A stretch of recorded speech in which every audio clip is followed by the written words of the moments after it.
Hi friends, అందరికీ నమస్కారం. MK talks ఛానల్‌కి స్వాగతం. ఏదైనా పని మీద బయటకు వెళ్ళేటప్పుడు కాకి వెనుక నుండి అరిస్తే శుభం. ఉదయం నిద్ర లేవగానే ఇంటి పైకప్పుపై ఒకేసారి 4 కాకులు కనబడితే శుభశకునం. ఏ కార్యాన్నైనా లక్ష్యంగా పెట్టుకుని బయలుదేరేటప్పుడు 3 కాకులు ఒకే చోట ప్రశాంతంగా కూర్చొని కనబడితే కార్య సాఫల్యమవుతుంది. భోజనం చేతిలో నుండి జారిపోవడం, దానిని కాకి తీసుకొని ఎగిరిపోతే కోరికలు తీరుతాయి. ఇంటి నుండి బయటకు వెళ్ళేటప్పుడు కాకి ఒకసారి మాత్రమే అరిస్తే అది శుభశకునం. ఎవరికైనా ఇచ్చిన అప్పు వసూలు చేసుకోవడానికి వెళ్ళేటప్పుడు కాకి మనపై నుండి ఎగిరిపోతే ఆ అప్పు మొత్తం వసూలవుతుంది. కాకి ముక్కుతో ఏదైనా ఆహారం పట్టుకొని కనబడితే మీరు వెళ్ళే పని దిగ్విజయం అవుతుంది.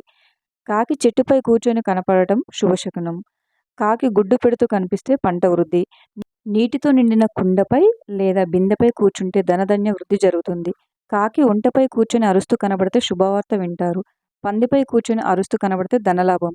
ఇంటిపై, కప్పుపై లేదా గడ్డివాముపై కూర్చుని సహజంగా అరిస్తే ధనలాభం. ముక్కుతో గడ్డిపోచ పట్టుకొని కనిపిస్తే ధనలాభం. ధాన్యరాశిపై కూర్చొని అరవడం ధనలాభం. ఇంటి నుండి బయటకు బయలుదేరేటప్పుడు కాకి సహజంగానే కావు కావు అంటూ ముందుకు వెళ్తే మంచి శుభ ఫలితాలు వస్తాయి. Thank you for watching friends. ఈ వీడియో కనుక మీకు నచ్చినట్లయితే వీడియోని లైక్ చేసి మా ఛానల్ని సబ్స్క్రైబ్ చేసుకోండి.